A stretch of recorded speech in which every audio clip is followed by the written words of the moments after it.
வணக்கம். மாலை முரசு செய்திகளை விரிவாக பார்ப்பதற்கு முன் தலைப்புச் செய்திகள். தேர்தல் காலத்தில் வருமான வரித்துறை சோதனை நடத்தினால் தகவல் தர வேண்டும். மத்திய அரசுக்கு தலைமை தேர்தல் ஆணையம் அறிவுறுத்தல். பொள்ளாச்சி சம்பவத்தில் சட்டப்படி நடவடிக்கை எடுக்கப்படும் என முதலமைச்சர் பழனிசாமி உறுதி. தமிழகத்தில்தான் சட்டம் ஒழுங்கு சிறப்பாக உள்ளதாக பெருமிதம்.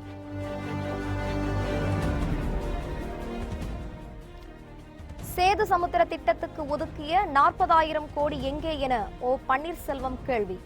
கர்நாடக அரசு அணைகள் கட்ட கருணாநிதி ஆட்சேபம் தெரிவிக்கவில்லை என குற்றச்சாட்டு. ஆளுங்கட்சி வேட்பாளர் வீட்டில் வருமான வரித்துறை சோதனை நடந்தது உண்டா என துரைமுருகன் கேள்வி. இடைத்தேர்தலில் திமுக வெற்றி பெற்றால் எடப்பாடி ஆட்சி இருக்காது எனவும் பேச்சு.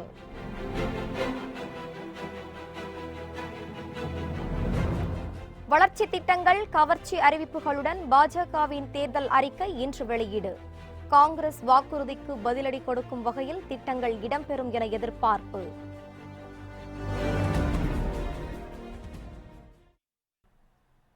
தேர்தல் நேரங்களில் வருமான வரித்துறை சோதனை நடத்தினால் தகவல் தர வேண்டும் என மத்திய அரசுக்கு தேர்தல் ஆணையம் அறிவுறுத்தியுள்ளது. இது தொடர்பாக மத்திய வருவாய் செயலருக்கு தேர்தல் ஆணையம் அனுப்பியுள்ள கடிதத்தில், தேர்தல் காலத்தில் வருமான வரித்துறை உள்ளிட்ட சட்ட அமலாக்க அமைப்புகள் முறைகேடுகளை தடுக்கும் நோக்கில் மேற்கொள்ளும் அனைத்து நடவடிக்கைகளும் பாகுபாடற்ற முறையில் நடுநிலையுடன் இருக்க வேண்டும் என்று தெரிவிக்கப்பட்டுள்ளது. தேர்தல் நடவடிக்கைகளுக்காக கருப்பு பணம் பயன்படுத்துவதாக சந்தேகம் எழும் பட்சத்தில் அது தொடர்பாக மாநில தலைமை தேர்தல் ஆணையருக்கு தகவல் தெரிவிக்க வேண்டும் எனவும் அதில் அறிவுறுத்தப்பட்டுள்ளது. எதிர்க்கட்சிகளுக்கு எதிராக வருமான வரித்துறை உள்ளிட்ட அமைப்புகளை மத்திய அரசு பயன்படுத்துவதாக குற்றச்சாட்டுகள் எழுந்த நிலையில் தேர்தல் ஆணையம் இந்த நடவடிக்கையை மேற்கொண்டுள்ளது.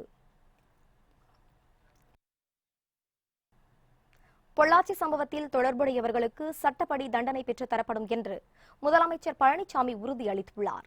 கோவை மக்களவைத் தொகுதி அதிமுக வேட்பாளர் மகேந்திரனை ஆதரித்து பொள்ளாச்சி கரும்பு கடை பகுதியில் முதலமைச்சர் பழனிசாமி பிரச்சாரம் மேற்கொண்டார்.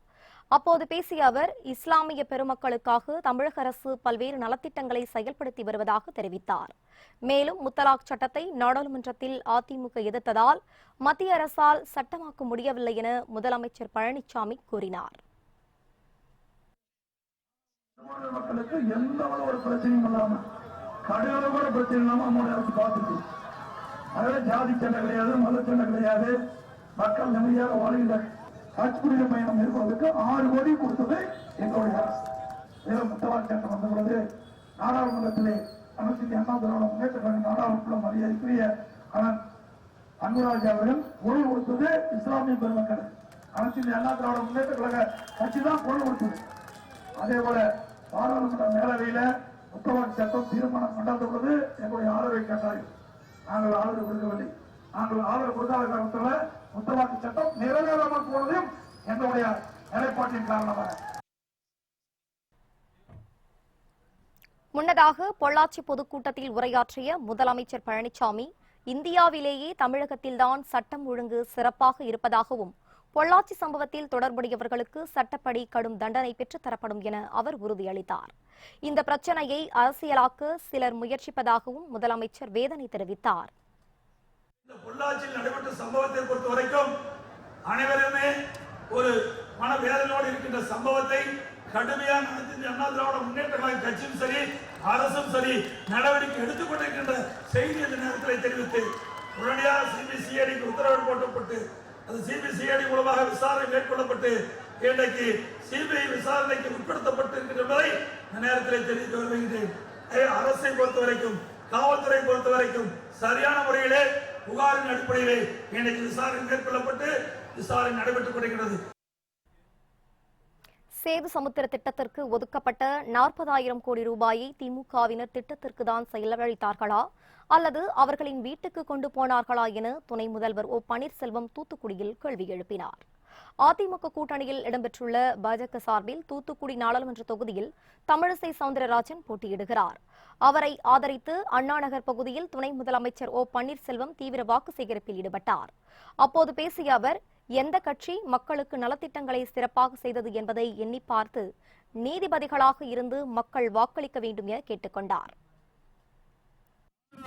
மக்களுடைய திட்டங்களை மத்தியிலும் மாநிலத்திலும் ஆட்சியாளர் இருந்தபொழுது நல்ல பல திட்டங்களை நாட்டு மக்களுக்கு அர்ப்பணித்தார்கள் என்பதெல்லாம் பார்த்து எடை போட்டு நீதிபதிகளாக இருந்து நீங்கள் தீர்ப்பளிக்கக்கூடிய தேர்தல் தான் இந்த தேர்தல். காங்கிரஸ் திமுக கூட்டணி ஆட்சி 10 ஆண்டு காலம் இருந்தது. அந்த 10 ஆண்டு காலத்தில் ஏதாவது ஒரு உருப்படியான திட்டத்தை தமிழகத்திற்கோ தமிழக மக்களுக்கோ வளர்ச்சி திட்டங்களை கொண்டு வந்து சேர்த்தார்களா? இல்லை, இல்லவே இல்லை. பாழாய் போன சேது சமுதிர திட்டத்தை கொண்டு வந்து 40,000 கோடி ரூபாயில கொண்டு போட்டாங்க கடலுக்குள்ள ஒட்டி போட்டாங்களோ இல்லாட்டி யாரு வீட்டு ஒட்டி போட்டாங்களோ தெரியாது. அது பாழா போச்சு. கோவில்பட்டியில் உரையாற்றிய அவர் 1972ஆம் ஆண்டு தமிழக முதல்வராக கருணாநிதி இருந்தபோது கர்நாடகம் 4 அணைகளை கட்ட தொடங்கியது. பிரச்சினை உச்சநீதிமன்றம் சென்றது. அப்போது கர்நாடகம் அணை கட்டிக்கொள்வதில் எந்தவிதமான ஆட்சேபனையும் இல்லை என கருணாநிதி தெரிவித்தார். இதுதான் மிகப்பெரிய வரலாற்று பிழையாக அமைந்ததாகவும் ஓ பன்னீர்செல்வம் குற்றம் சாட்டினார். பிரச்சனை 1972 தமிழகத்தின் முதலமைச்சராக திரு கருணாநிதி அவர்கள், அப்பொழுது கர்நாடகா நம்முடைய அனுமதி பெற்றுத்தான் அங்கே அணைகள் கட்ட வேண்டும் என்றால் அனுமதி பெற்றுத்தான் அணைகள் கட்ட வேண்டும். கர்நாடகத்தில் 1972ஆம் ஆண்டு கர்நாடகா 4 அணைகளை நம்முடைய அனுமதி இல்லாமல் கட்ட துவங்கியது. பெரிய கிளர்ச்சி போராட்டம் வெடித்தது தமிழகத்தில். இந்த பிரச்சனை உச்ச நீதிமன்றம் சென்றது. அந்த நேரத்தில் தமிழகத்தினுடைய முதலமைச்சராக இருந்த திரு கருணாநிதி அவர் உச்ச நீதிமன்றம் சென்றது. கர்நாடக அரசு 4 அணைகள் கட்டிக் கொள்வதில் எங்களுக்கு எந்தவித ஆட்சேபனை இல்லை என்று ஒப்புதல் வாக்கு கொடுத்து வந்தார். இதுதான் மிகப்பெரிய வரலாற்று பிழையாக திரு கருணாநிதி செய்த வரலாற்று பிழையாக அமைந்தது. ஒரே ஒரு ஆளும் கட்சி வேட்பாளர் வீட்டிலாவது வருமான வரி சோதனை நடந்தது உண்டா என திமுக பொருளாளர் துரைமுருகன் கேள்வி எழுப்பியுள்ளார். வேலூர் மாவட்டம் ஆம்பூர் மோட்டுக்கொலை பகுதியில் இந்திய யூனியன் முஸ்லீம் லீக் சார்பில் நடைபெற்ற தேர்தல் பிரச்சார பொதுக்கூட்டத்தில் கலந்து கொண்டு பேசிய துரைமுருகன், எதிர்க்கட்சி என்றால் மோடி அரசு பந்தாடுமா என்று ஆவேசமாக கேள்வி எழுப்பினார். இந்த நாட்டில் இருந்து மோடியை விரட்ட வேண்டும் என்று கூறிய அவர் 18 சட்டமன்ற தொகுதிகளில் வெற்றி பெற்றால் எடப்பாடி ஆட்சி இருக்காது என்றும் தெரிவித்தார். 2 பேர் குத்து சண்டைக்கு போனால் 2 பேரையும் விட வேண்டும். அதிலே எவர் கெட்டிக்காரன் ஜெயிப்பார். ஆனால் ஒருவன் காலை கட்டிவிட்டு அவன் கையையும் கட்டிவிட்டு கீழே தள்ளிவிட்டு இன்னொருவனை அவரோடு குத்துச்சண்டை போடு என்றால் அதை நான் வீழ்த்தி விட்டேன் என்று எவனும் சொல்ல முடியாது. எதிர்கட்சி என்றால் மோடி அரசு பந்தாடுமா? அவர்களுக்கு அனுசரியாக இருந்தால் அம்பாரிகளை பண வைத்து விடலாமா? ஆக இதுக்கு என்ன நியாயம்? ஒரே ஒரு அதிமுக வேட்பாளர் வீட்டிலாவது ரயில் நடந்திருக்கிறதா? அப்படியானால் நீங்கள் பயமுறுத்த பார்க்கிறீர்கள். இந்த 18 இடங்களில் இந்த 18 ஜெயிக்கட்டும். 18 நாட்களுக்குள் எடப்பாடியுடைய ஆட்சி இங்கு இருக்காது. தமிழகம் மீது உண்மையான அக்கறை இல்லாமல் சொந்த நலத்திற்காக கூட்டணி வைத்ததுதான் திமுக என அம்மா மக்கள் முன்னேற்றக் கழக துணை பொதுச் செயலாளர் தினகரன் சாடினார். கன்னியாகுமரி மக்களவை தொகுதி அமமுக வேட்பாளர் லட்சுமணனை ஆதரித்து நாகர்கோவிலில் நாகராஜா கோவில் திடலில் நடைபெற்ற பிரச்சார பொதுக்கூட்டத்தில் அக்கட்சியின் துணை பொதுச் செயலாளர் தினகரன் கலந்து கொண்டு உரையாற்றினார். அப்போது பேசிய அவர், பாஜகவுடன் எந்த காலத்திலும் கூட்டணி இல்லை என ஸ்டாலின் சொல்ல தயாரா என்று கேள்வி எழுப்பினார். வாய்ப்பு கிடைத்தால் மந்திரி பதவி கிடைக்கும் என்றால் பாஜகவுடனும் கூட்டணி சேர்பவர்தான் ஸ்டாலின் என்றும் தினகரன் விமர்சித்தார். கன்னியாகுமரியில் வர்த்தக துறைமுகத்தை வரவிடாமல் போராடுவோம் என்றும் கூறிய அவர், ஸ்டெர்லைட் துப்பாக்கிச்சூடு, கஜா மற்றும் ஓக்கி புயலின் போது வராத மோடி தற்போது தேர்தலுக்காக தமிழகம் வருகிறார் என்றும் குற்றம் சாட்டினார். தமிழகத்தின் நலன்களை எல்லாம் காற்றிலே பறக்க விட்டுவிட்டு சொந்த நலனுக்காக உழைத்தவர்கள் தான் திமுக. சிறுபான்மை இனத்தின் பாதுகாவலன் என்று தன்னை சொல்லிக் கொண்டிருக்கின்ற திரு ஸ்டாலின் அவர்கள் பாஜகவுடன் இனி ஒட்டோ உறவோ கிடையாது, எந்த காலத்திலும் திமுக கூட்டணி அமைக்காது என்று சொல்லுவாரா? நிச்சயம் சொல்ல மாட்டார். வாய்ப்பு கிடைத்தால் பாஜகவிலேயும் அமைச்சர் பதவி கிடைத்தால் அங்கே அவர்கள் கட்சி நடத்துவதே ஆட்சி அதிகாரத்தை நோக்கிதான். ரஃபேல் போர் விமான ஆவணங்களை பாதுகாக்க முடியாத மோடி அரசாங்கத்திடம் நாடு எப்படி பாதுகாப்பாக இருக்கும் என காங்கிரஸ் தலைவர் KS அழகிரி கேள்வி எழுப்பினார். கன்னியாகுமரி மக்களவைத் தொகுதியில் காங்கிரஸ் கட்சி சார்பில் வசந்தகுமார் போட்டியிடுகிறார். இந்நிலையில் கருங்கல் பகுதியில் வசந்தகுமாருக்கு வாக்கு கேட்டு தமிழக காங்கிரஸ் தலைவர் KS அழகிரி பரப்புரையில் ஈடுபட்டார். அப்போது பேசிய அவர், காந்தியை கொன்றது போல் இந்தியாவை கொலை செய்து விடலாம் என பிரதமர் மோடி நினைப்பதாகவும் அதற்கு மக்கள் இடம் தரக்கூடாது என வலியுறுத்தினார். தொடர்ந்து பேசிய அவர், ரஃபேல் போர் விமான ஆவணங்களை பாதுகாக்க தவறிய மோடி அரசாங்கத்திடம் நாடு எப்படி பாதுகாப்பாக இருக்கும் எனவும் காங்கிரஸ் தலைவர் KS அழகிரி கேள்வி எழுப்பினார். நான் கேட்கிறேன், யார் திறந்தவர்கள், யார் இந்த தேசத்தை பாதுகாக்கக்கூடியவர்கள்?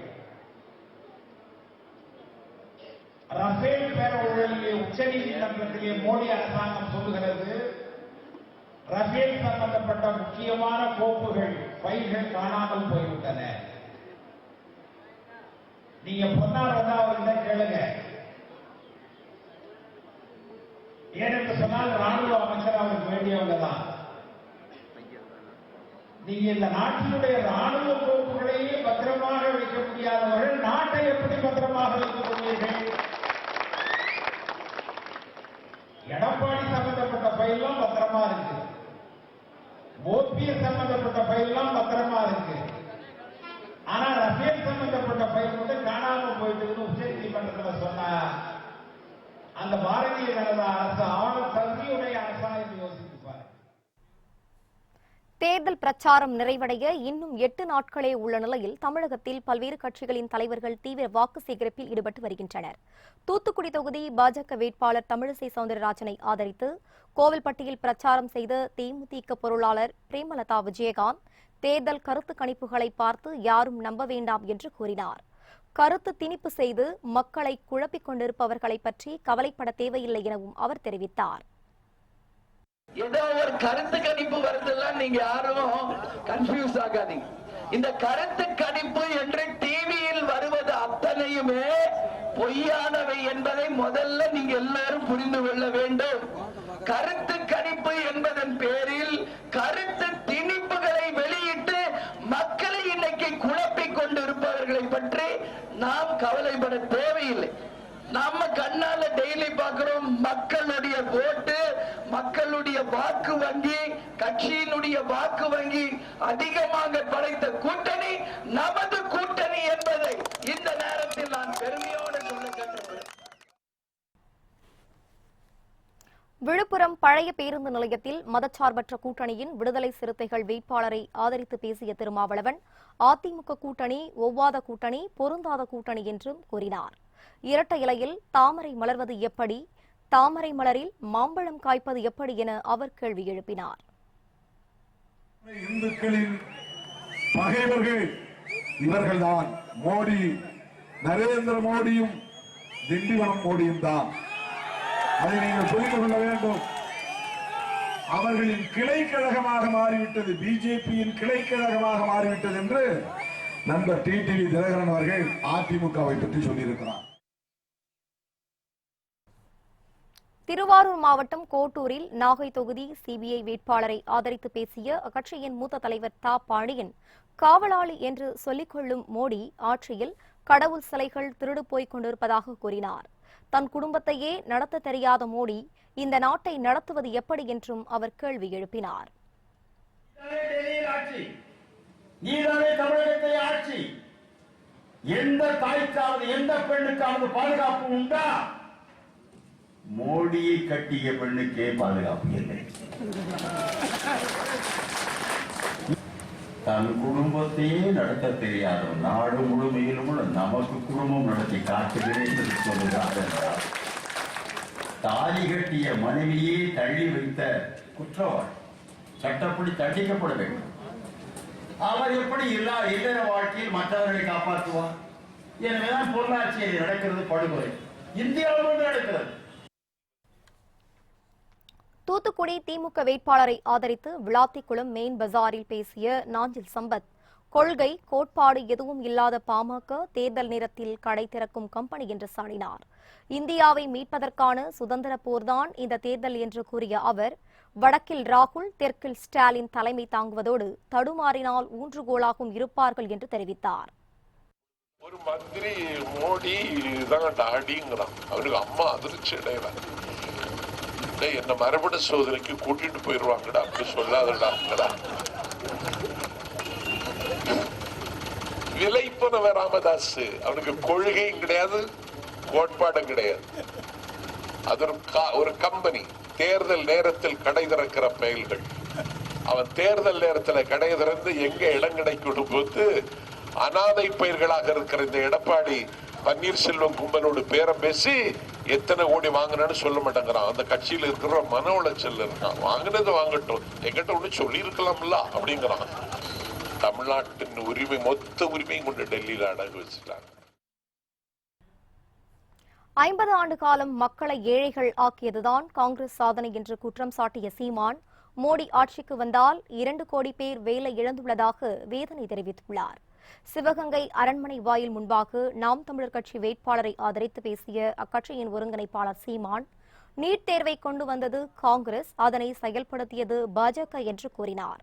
ஸ்வைப் மிஷன் வைத்து பிச்சை எடுப்பது முன்னேற்றம் அல்ல, பிச்சைக்காரர்களே இல்லாத தேசத்தை உருவாக்குவதே வளர்ச்சி என்று கூறிய சீமான், கிளீன் இந்தியா, டிஜிட்டல் இந்தியா என மோடி போட்ட திட்டங்களில் இந்தியா இருக்கிறது, ஆனால் மோடி இந்தியாவில் இருப்பது இல்லை எனவும் கடுமையாக விமர்சித்தார். நீட் தேர்வு தமிழர்கள் தானே நீங்க. இந்த மண்ணின் பிள்ளைகளின் மருத்துவ கனவை தகர்த்தது நீட்டு. கொண்டு வந்தது யார்? காங்கிரஸ். அவனால செயல்படுத்த முடியலையே, அவனுக்கு பெரும்பான்மை இல்லை. செயல்படுத்தினது யாரு? மோடி. நாங்கள் வந்தால் 72,000 வங்கியில் போடுவோம். யாரு? இந்த கோஷ்டி, காங்கிரஸ் கோஷ்டி. நாங்கள் வந்தால் 6,000 வங்கியில் போடுவோம். என்ன கொடுமைன்னு கேளுங்களேன். 72,000 ஏன் போடுறாங்க? ஏழை ஆயிட்டாங்க மக்கள். ஏழை ஆக்குறது யாரு? நீங்க தான். இவங்க இந்த கோஷ்டி தான். 50 ஆண்டுகள் ஆண்ட லட்சணம் 72,000 போட வேண்டியது. 6,000 போடுறான். 6,000 நேரம் போட்டு முடிச்சிருக்கலாமே. தேர்தல் வரும்போது தான் இதெல்லாம் அறிவிக்கிறது. தேர்தலுக்கு முன்னாடி அதெல்லாம் நினைச்சு கூட பாக்குறது கிடையாது. நாங்கள் வந்தால் 2 கோடி பேருக்கு வேலை. நீ வந்ததாலதான் 2 கோடி பேருக்கு வேலை இல்லாம போச்சு. நாடாளுமன்ற தேர்தலுக்கு பிறகு புதுவையில் ஆட்சி மாற்றம் ஏற்படும் என புதுச்சேரி முன்னாள் முதலமைச்சர் ரங்கசாமி தெரிவித்தார். புதுச்சேரியில் அதிமுக கூட்டணியில் உள்ள என்ஆர் காங்கிரஸ் வேட்பாளர் டாக்டர் நாராயணசாமியை ஆதரித்து புதுச்சேரி முன்னாள் முதலமைச்சரும் என்ஆர் காங்கிரஸ் தலைவருமான ரங்கசாமி காரைக்காலில் வாக்குகள் சேகரித்தார். அப்போது பேசிய அவர், புதுச்சேரியில் தற்போதுள்ள காங்கிரஸ் ஆட்சியில் மக்களுக்கான நலத்திட்ட பணிகள் எதுவும் நடைபெறவில்லை எனவும் அனைத்து பணிகளும் முடக்கப்பட்டுள்ளதாகவும் குற்றம் சாட்டினார். நாடாளுமன்ற தேர்தலுக்கு பிறகு புதுச்சேரியில் ஆட்சி மாற்றம் ஏற்படும் எனவும் அவர் தெரிவித்தார். ஒரு திட்டத்தின் செயல்பாடுகளும் இல்லை என்ற நிலையில் தான் இப்பொழுது புதுச்சேரி மாநிலத்தில் ஆட்சி நடந்து கொண்டிருக்கிறது. அதனால மக்கள் என்ன சொல்றாங்கன்னா, இந்த ஆட்சி எப்பொழுது மாறும், ஒன்றுமே செய்யாத இந்த ஆட்சி தேவையா, எப்பொழுது மாறும் என்று கேட்கிறார்கள். அந்த ஆட்சி மாற்றத்தை உருவாக்கக்கூடிய நிலையில் அமைப்பதுதான் இந்த நாடாளுமன்ற தேர்தல். இந்த நாடாளுமன்ற தேர்தல் வெற்றி, இந்த நாடாளுமன்ற தேர்தலுடைய வெற்றி.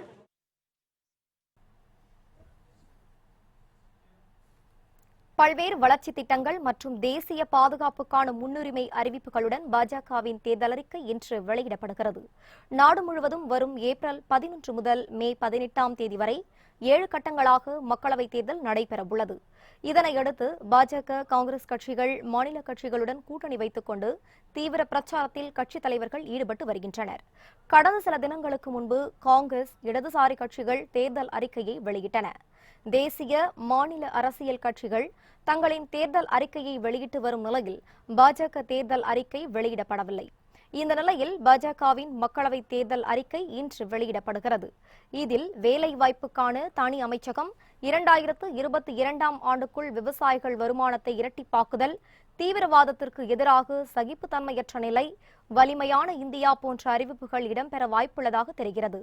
கங்கையுடன் நாட்டின் முக்கிய நதிகளை இணைப்பது போன்ற திட்டங்களும் இடம்பெறும் என்றும், காங்கிரஸ் கட்சியின் தேர்தல் வாக்குறுதிக்கு பதிலடி கொடுக்கும் வகையில் பாஜக தேர்தல் அறிக்கை இருக்கும் என எதிர்பார்க்கப்படுகிறது.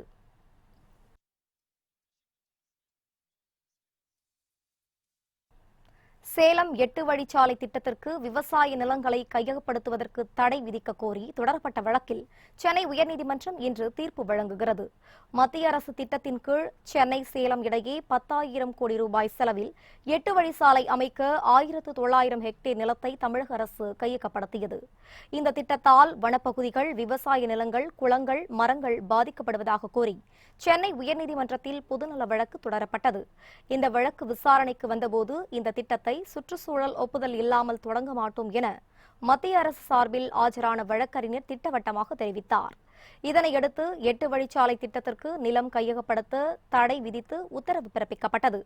மேலும் திட்டத்துக்கு எதிராக போராட்டம் நடத்திய பொதுமக்கள் மீது நடத்தப்பட்ட தாக்குதல் குறித்து சிபிசிஐடி போலீசார் விசாரித்து அறிக்கை தாக்கல் செய்யவும் நீதிமன்றம் உத்தரவிட்டது. 6 மாதங்களுக்கு மேலாக நீடித்த இந்த வழக்கின் விசாரணை டிசம்பர் 14ஆம் தேதி முடிவடைந்து தீர்ப்பு தேதி குறிப்பிடாமல் ஒத்திவைக்கப்பட்டது. இந்நிலையில் 8 வழிச்சாலை திட்டத்திற்கு நிலம் கையகப்படுத்துவதற்கு தடை விதிக்க கோரிய வழக்கில் சென்னை உயர்நீதிமன்றம் இன்று பரபரப்பு தீர்ப்பு வழங்குகிறது. அறந்தாங்கி அரசு மருத்துவமனை அருகே வைக்கப்பட்டுள்ள பெரியார் சிலை மர்ம நபர்களால் உடைக்கப்பட்ட சம்பவம் அப்பகுதியில் பெரும் பரபரப்பை ஏற்படுத்தியுள்ளது. புதுக்கோட்டை மாவட்டம் அறந்தாங்கி அரசு மருத்துவமனை அருகே கடந்த 1998ஆம் ஆண்டு தந்தை பெரியார் சிலையை திராவிடர் கழக தலைவர் வீரமணி திறந்து வைத்தார். இந்த நிலையில் பெரியார் சிலை சேதப்படுத்தப்பட்டுள்ளது அறந்தாங்கி பகுதியில் பெரும் பரபரப்பை ஏற்படுத்தியுள்ளது. திராவிட கழக நிர்வாகிகள், திமுக நிர்வாகிகள் என அனைத்து கட்சி நிர்வாகிகள் பலரும் சம்பவ இடத்தில் குவிந்தனர். மாவட்ட எஸ்பி செல்வராஜ் நேரில் விசாரணை நடத்தி வருகிறார். நள்ளிரவில் பெரியார் சிலையை சேதப்படுத்திய மர்ம நபர்களை போலீசார் தேடி வருகின்றனர். ஒரு இஸ்லாமியருக்கு ஜனாதிபதி பதவியை கொடுத்து அழகு பார்த்த கட்சி பாஜக தான் என எம்ஜிஆர் மன்ற செயலாளர் தமிழ்மகன் உசேன் தெரிவித்தார். சேலம் மக்களவைத் தொகுதியில் போட்டியிடும் அதிமுக வேட்பாளர் சரவணனை ஆதரித்து ஓமலூரில் முன்னாள் வகுப்பு வாரிய தலைவரும் அதிமுகவின் அகில உலக எம்ஜிஆர் மன்ற செயலாளருமான தமிழ்மகன் உசேன் தீவிர வாக்கு சேகரிப்பில் ஈடுபட்டார். அப்போது பேசிய அவர் பாஜகவுடன் முதலில் கூட்டணி வைத்தது திமுக தான் என்றும் அதில் முரசொலி மாறனுக்கு மத்திய அமைச்சர் பதவி கொடுத்ததும் பாஜக தான் எனவும் தெரிவித்தார். பாஜகவுடன் திமுக கூட்டணி வைத்தால் ஏற்றுக்கொள்ளும் போது அதிமுகவுடன் பாஜகவுடன் கூட்டணி வைக்க கூடாதா என தமிழ்மகன் உசேன் கேள்வி எழுப்பினார். இஸ்லாமியரை இந்தியாவுடைய ஜனாதிபதி ஆக்கியது பிஜேபி. இன்னைக்கு பிஜேபி கூட கூட்டணி வைக்க கூடாதுன்னு சொல்லக்கூடிய திமுக காரனை கேட்டுக்கிறேன், காங்கிரஸ் காரனை கேட்டுக்கிறேன், நம்முடைய இஸ்லாமிய அமைப்புகளை கேட்டுக்கிறேன். பிஜேபி கூட கூட்டணி வைத்தது நானா? உன் தலைவர் கருணாநிதியா?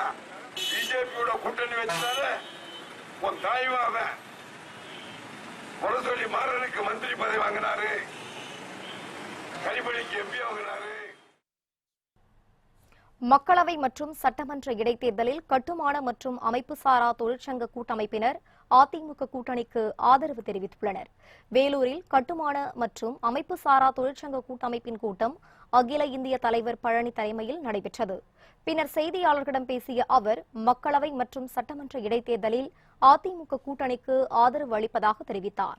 தொடர்ந்து பேசிய அவர் மத்திய மாநில அரசுகள் கட்டுமானம் மற்றும் அமைப்பு சாரா தொழிலாளர்களுக்கு தனி இலாக்காவை உருவாக்க வேண்டும் என்றும் தேர்தல் தினத்தில் உடல் உழைப்பு தொழிலாளர்களுக்கு சம்பளத்துடன் கூடிய விடுமுறை அளிக்க வேண்டும் எனவும் வலியுறுத்தினார். மத்தியில் மாநிலத்திலும் கட்டுமானத்தோடு இஎஸ்ஐ, பிஎஃப், சட்டப்படியான பென்ஷன், வீட்டு வசதி உள்ளடக்கிய ஒரு சட்ட பாதுகாப்பு திட்டத்தை அமல்படுத்துகிற வகையில் நிதி ஆதாரத்தோடு பாராளுமன்ற மற்றும் 18 சட்டமன்ற இடைத்தேர்தலில் எங்களுடைய பொதுக்குழு தீர்மானப்படி அண்ணா திராவிட முன்னேற்ற கழகத்தின் தலைமையில் உள்ள எங்களுடைய அனைத்து தொழில் முன்னேற்ற கழகம் அவர்கள் அன்னைக்கு ஆதரவு அளிப்பதை தீர்மானித்துள்ளோம். ஆதரவு கடிதம் கொடுத்தோம். அதற்கு பதில் கடிதம் நன்றி தெரிவித்து கொடுத்திருந்தார்கள். ஆகவே அவர்களுக்காக ஒதுக்கப்பட்டுள்ள சின்னத்தில் அவர்கள் வெற்றிக்கு பாடுபடுவதென இன்றைக்கு ஏகமனதாக தீர்மானித்துள்ளோம். வாங்கிய கூலிக்கு வஞ்சகம் இல்லாமல் வேலை செய்யும் பாமக நிறுவனர் ராமதாஸ் டாஸ்மாக் கடையை நிரந்தரமாக மூட எடப்பாடியிடம் கையெழுத்து வாங்க முடியுமா என கே. பாலகிருஷ்ணன் கேள்வி எழுப்பினார். மதச்சார்பற்ற முற்போக்கு கூட்டணி சார்பில் தருமபுரி மக்களவை தொகுதியில் திமுக வேட்பாளர் TNVS செந்தில்குமாரும் அரூர் சட்டமன்ற தொகுதியில் கிருஷ்ணகுமார் ஆகியோரும் போட்டியிடுகின்றனர். இந்நிலையில் இருவரையும் ஆதரித்து மார்க்சிஸ்ட் கம்யூனிஸ்ட் கட்சி சார்பில் அரூரில் தேர்தல் பரப்புரை பொதுக்கூட்டம் நடைபெற்றது. இதில் அக்கட்சியின் மாநில செயலாளர் கே பாலகிருஷ்ணன் உள்ளிட்ட கூட்டணி கட்சி நிர்வாகிகள் கலந்து கொண்டனர். அப்போது பேசிய பாலகிருஷ்ணன், அதிமுகவுடன் கூட்டணி வைத்துள்ள பாமக நிறுவனர் ராமதாஸ் டாஸ்மாக் கடைகளை நிரந்தரமாக மூட கையெழுத்து வாங்க முடியுமா என கேள்வி எழுப்பினார். கூலிக்கு வஞ்சனை இல்லாம சேவை செய்கிறவர் தான் டாக்டர் ராமதாஸ். அதனால என்ன சொல்றாரு, நான் பார்த்த முதலமைச்சர்கள்லயே தலை சிறந்த முதலமைச்சர் இந்த எடப்பாடி பழனிசாமி தான். இந்த மாதிரி ஒரு அக்கிரமம் எங்கேயாவது உண்டா? எடப்பாடி பழனிசாமி இருக்காரு, அவர் தமிழ்நாட்டையே எடை போட்டு வித்துருவாரு. நீங்க அன்புமணி ஆகிய நான் இப்படியெல்லாம் உறுதிமொழி ஏற்றுக்கிட்டு முதல்ல கையெழுத்து போடுவாராம். என்னன்னு, டாஸ்மாக் கடைகள் ஒழிந்தது அப்படின்னு கையெழுத்து போடுவாராம். இப்ப எடப்பாடியோட கூட்டணி வச்சுக்கிட்டு நீங்க டாஸ்மாக் ஒழிந்தது கையெழுத்து போட முடியுமா? விவசாயிகளின் வாழ்வாதார போராட்டத்தை கண்டுகொள்ளாத மோடி அரசை வீட்டுக்கு அனுப்ப வேண்டும் என ஜவாஹிருல்லா தெரிவித்தார். ஈரோடு மக்களவைத் தொகுதியில் மதிமுக சார்பில் கணேசமூர்த்தி உதயசூரியன் சின்னத்தில் போட்டியிடுகிறார். அவருக்கு ஆதரவாக வாக்கு கேட்டு ஈரோடு அக்ரஹார பகுதியில் தேர்தல் பிரச்சார பொதுக்கூட்டம் நடைபெற்றது. இதில் மனிதநேய மக்கள் கட்சியின் மாநில தலைவர் பேராசிரியர் ஜவாஹிருல்லா பங்கேற்று வாக்கு சேகரித்த அவர், மகாராஷ்டிர மாநிலத்தில் விவசாயிகளின் வாழ்வாதாரத்திற்காக நடத்திய போராட்டத்தை கண்டுகொள்ளாமல் இருந்த பிரதமர் மோடியை ஆட்சியிலிருந்து அகற்றி வீட்டுக்கு அனுப்ப வேண்டும் என வலியுறுத்தினார். குறைந்தபட்ச மினிமம் பிரைஸ், குறைந்தபட்ச விலை நிர்ணயிக்கப்படும் என்று சொன்னார்.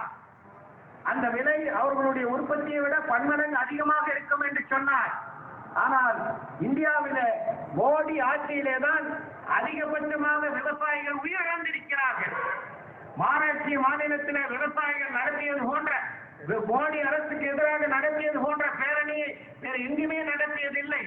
தமிழக விவசாயிகள் இங்கிருந்து டெல்லிக்கு சென்று நிர்வாண போராட்டம் உட்பட அத்தனை போராட்டம் நடத்தினாலும் கூட பிரியங்கா சோப்ராவுடைய திருமணத்திற்கு செல்வதற்கு நேரம் கிடைக்கக்கூடிய மோடிக்கு நம்முடைய விவசாயிகளுடைய நலனில அக்கறை இல்லாத ஒரு சூழலை பார்க்கின்றோம். இந்த கூட்டத்தில் கூட்டணி கட்சி நிர்வாகிகளும் ஏராளமான கட்சி தொண்டர்களும் கலந்து கொண்டனர். சென்னை சென்ட்ரல் ரயில் நிலையத்தில் எம்ஜிஆர் சென்னை சென்ட்ரல் என பெயர் அச்சிடப்பட்ட பயணச்சீட்டுகள் இன்று முதல் வழங்கப்பட்டு வருகின்றன. சென்னை சென்ட்ரல் ரயில் நிலையத்தின் பெயரை மாற்றி எம்ஜிஆர் பெயரை சூட்ட உள்ளதாக தமிழக அரசு சார்பில் அரசாணை வெளியிடப்பட்டுள்ளது. இந்த நிலையில் இன்று முதல் சென்னை சென்ட்ரல் ரயில் நிலையத்தில் பயணம் செய்ய வழங்கும் பயணச்சீட்டுகளில் எம்ஜிஆர் சென்னை சென்ட்ரல் என பெயர் அச்சிடப்பட்டுள்ளது. இதனைத் தொடர்ந்து இன்னும் ஒரு சில தினங்களில் சென்னை சென்ட்ரல் ரயில் நிலையத்தின் பெயர் பலகையிலும் பெயர் மாற்றம் உள்ளதாக தகவல்கள் தெரிவிக்கின்றன. புத்தம் புதிய செய்திகள் அவ்வப்போது முழுமையாக மாலை முரசு தொலைக்காட்சி வழங்கும். இணைந்திருங்கள் மாலை முரசு தொலைக்காட்சியுடன். வணக்கம்.